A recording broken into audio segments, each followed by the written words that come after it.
I bet you immediately saw the title of this video and thought, wow, this guy sounds like a bit of a cunt and can probably go fuck himself, and yeah, you're right. But now that I have your attention, I ask you to hear me out. Back 4 Blood is not Left 4 Dead 3. It was never going to be. Is that a bad thing? No. Does this mean I dislike the idea of Left 4 Dead 3? No, that would be stupid. I love the Left 4 Dead franchise. It's a series I hold very close to my heart. I've played it since the launch on Xbox 360 before moving over to PC, and hell, I still play this game on a regular basis to this day and even stream it monthly to show off all the amazing custom campaigns made for it. And I would love the idea of a third game, but only if it's made by Valve, not someone else, because I've seen that already and it didn't end well. Remember Earthfall? Probably not. It was a fun game and was exactly the same as Left 4 Dead, but it fell short with a lack of content, long-term support, and modding tools. So, with that in mind, why would I trust another developer to do the same? A developer, mind you, whose last title was a complete mess, and they haven't touched the genre in over a decade. Expecting them to make a game worthy of taking over the legacy of Left 4 Dead, a legacy it originally created, is a big challenge, and I've seen it backfire before. I'm aware that the marketing for this game threw around the term "from the creators of Left 4 Dead", but I bet most of the team who worked on Left 4 Dead didn't even work on this. Plus, I backed Yooka-Laylee, I know how this marketing tactic works.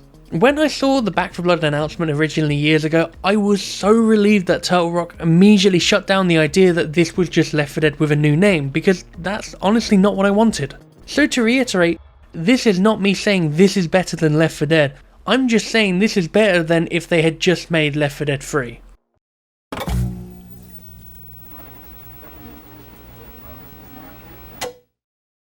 Back 4 Blood is a 4-player co-op shooter inspired not just by Left 4 Dead, but many of the more recent co-op shooters that were inspired by it. To give a basic summary, this is a game where you go around different scenarios with different characters and fight hordes of the undead. It's nothing new, and that's fine. What's more important is what the game does with the formula. In an era of co-op shooters where everything can blend into one, and I think in some areas Back 4 Blood does this, but in other areas it shows great potential. The game consists of 2 game modes, the main mode being the campaign mode and the secondary mode being the swarm mode, which is the PvP. And to give you a brief reminder of my opinions from the beta, it's shit.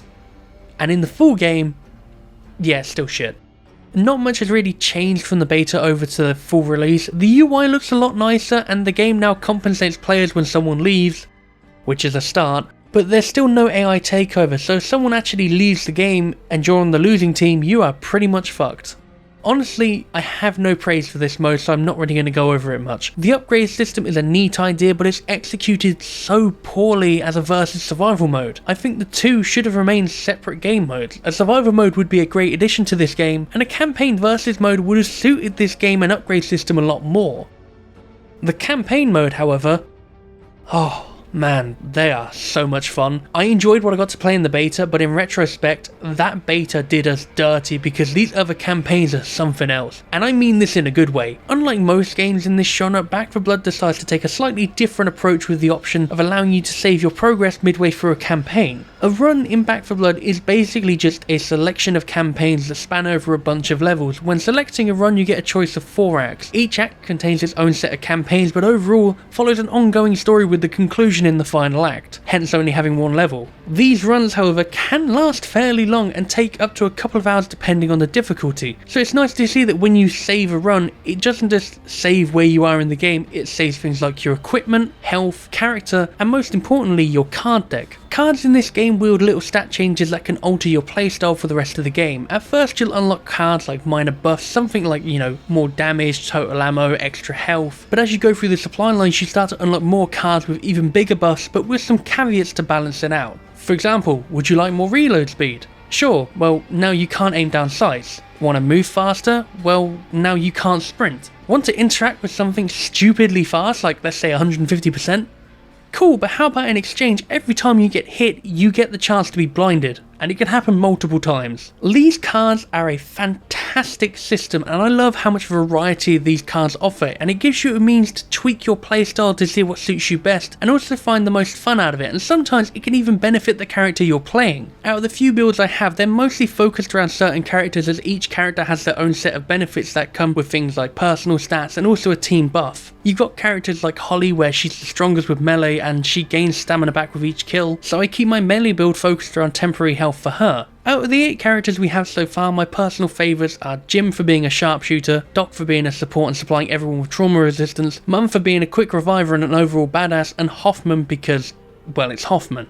My one complaint about the characters in Back 4 Blood, however, is the rather frankly quite often cheesy one-liners you'll encounter. They're not terrible, but it feels like it dampens the potential these characters have. On occasion, you'll have characters like Hoffman or Mum talk about family and people they've lost or are looking for, when all of a sudden you'll hear Evangelo talk about Christmas. The voices are fine, I think the cast did a great job, but the overall writing feels like it falls flat a lot of the time, especially with the lack of variation in dialogue. With each run it's meant to be a little bit different, hence why it's more of a roguelike aspect, but you hear the NPCs say the exact same thing every time. I said this in the beta, but it's a good example here again. The lady who shoots herself in the first act is the best way to explain this. She only has one line and the cleaners don't even react to it. I would have expected to hear someone like Walker remind the team why they're all here fighting, or even Mum trying to contact the person over the radio to prevent them from shooting themselves, but instead they just kind of blank it like nothing ever happened. Another thing that hasn't really changed all that much from the beta is the special ridden. It's still in some aspects a bit of a mixed bag. On the one hand I like them, the designs are cool and the bosses are a neat idea. The later levels especially help with making the ogre feel a bit more threatening since it's more open, and the hag is straight up nightmare fuel.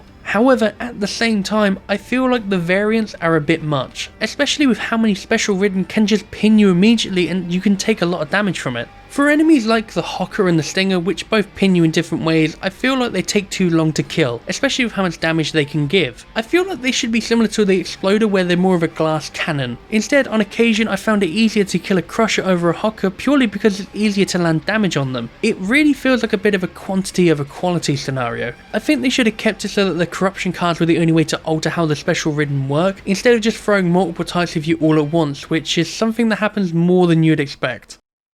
When it was about to die and I played season 2, I really liked Evolve. Evolve was lots of fun. It misstepped really hard. Oh, there's so many. Here, just get on the side. Just get on the side. I got this. I'm being serious. Get behind me. Oh, down I go. And again. I'm at the fucking bottom and I can't see anything. So yeah, if you haven't noticed by now, Back 4 Blood is a bit of a linear roguelike hybrid. The level layout stays the same for the most part, with little things like smaller rooms being accessible and placement of items changing every run, but the main changes in the game are caused by the corruption cards. Corruption cards are similar to the cards you select at the start of each level, but these are determined by the AI, and these will be things like the ridden you encounter, the weather effect on the map, and the overall challenges you have to do within each level.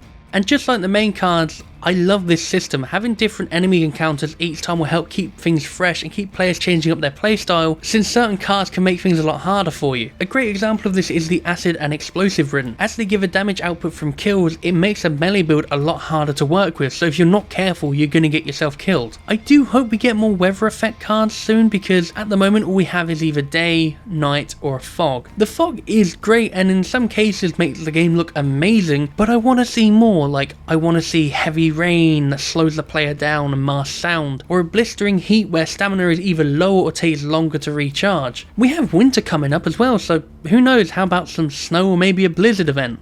I think that could work. Something I did have a problem with in the beta was the weapon system. It uses a tier system alongside weapon attachments that you still can't remove for some reason, but now, given the context of how long an act can be, these tiers make a lot more sense as the rarity slowly improves as the run progresses. I still personally hate that we can't drop attachments. I think the system should be reworked to be something similar to Overkill's The Walking Dead, where each tier represents how many attachments can be applied to a weapon. So a common can have 1 attachment while an epic can have 4, and then the red can represent which attachments aren't applicable to this gun. Not having the ability to drop attachments is just a major inconvenience on the player. There's points where you'll buy a weapon that has a legendary stat on it just to find something better just down the road, so you have that issue of, do you take the better weapon or do you keep the one you already have? At one point I just left the safe room, found a better vector, I ended up just juggling them both back to the safe room just so I could swap the attachments out of the store. It's a really dumb mechanic, so I don't know why they haven't changed it. Something I'm starting to notice now after a lot of my friends have been complaining about it non-stop is the magazine sizes. For some guns, it's fine, but others, the standard mag size is a bit pathetic and in dire need of buffing. You can get extended mags in the game, sure, but they barely improve it. Considering the fact we have cards for things like total ammo size, accuracy, and little other things, maybe a couple of cards for clip size would be a good addition? I'm starting to notice that's a bit of a running gag with Back 4 Blood. While it's a lot of fun, there's certainly some areas that are in dire need of improvements, and that's not including the PvP mode because that's a whole new mess that needs to be rebuilt from the ground up. But when it comes to the campaign mode, my biggest complaint so far would have to be the AI. While it's a massive step up from the beta with the added ability to throw grenades and heal teammates, they're still incredibly brain dead. They'll get stuck randomly, run away from you sometimes and refuse to help you when you're pinned and just stand there looking awkwardly at you. Another thing as well is the supply lines and monetization. I am so glad they didn't launch the game with a store because people would have had a field trip with that one. But before they add any sort of store or currency system to the game, I really hope they speak to the community first about it to get feedback. I'm not against the concept of monetization since they have to make money some way to justify future content, but I personally don't believe that cards should be part of the paid content. They should remain free. With how much of an impact they can have into a run, having new cards that cost money would bring a power creep and also a pay to win system to this game. I'm aware that Turtle Rock have addressed these concerns in the past, and if the host owns this content then everyone else can use it in the campaign mode, but I presume that's only going to be for private games. But to unlock new cleaners and ridden and possibly other content, you have to play the PvP mode, which I guarantee you will die out soon after launch just like World War Z because of how bad it is. If they want to make PvP a more focused mode in this game, they need to implement a better game mode. At the moment it looks like a deliberate attempt at sabotage to push consumers to buy new content drops instead of earning it, which doesn't look good on them, especially with all the history about Evolve. Or just make it based on cosmetics, because you already have them in the game, you could just sell them and make money that way. For all the little things that need adjusting as well because I couldn't think of a place to put them in, well, here you go. Single player having no progression is stupid. I don't like the fact that voice chat is recorded. Let me turn off my crosshairs. Why can't the communications wheel have an option to request ammo or items? Why is there no vote kick option? Why did you remove the take a break function? Why can't I host a private match on my own so my friends can join later? Why do I have to suffer someone else's bullshit build when I join a game mid-session? Why are all the world and third person animations stuck at 30 frames a second? Why can't I see what cards other players are using? Why can't I just host the game instead of having to wait for matchmaking to find another player who's at the same point at me in the run when I'm joining a Oh, fucking hell. Why can't I just host a game instead of waiting for matchmaking to find someone who's at the same point in the run with me when I've chosen an act which has over 8 levels and I could be in any of these levels and no one else is, so I could be waiting there for 10 minutes for the game to find me something to do. Okay. Even with all of that said, I still find this game incredibly fun. The levels, gunplay and overall gameplay loop of Back 4 Blood is a welcome addition to the genre and I can't explain it, but the sense of enjoyment I get from playing this game is something I haven't really felt since probably the launch of Payday 2. As I said at the beginning, Back 4 Blood is not Left 4 Dead 3, and honestly, I'm glad it isn't. While the game is far from perfect, I love it to bits, and if you're put off by the rather frankly absurd price tag, get the Game Pass for a month and try it out. If you don't like it, then you didn't waste a fortune on it, and if you do, well, perhaps you can pick it up when it's on sale at a later date. And if you're still in the mindset of wanting nothing other than a new Left 4 Dead, I might have a suggestion for you.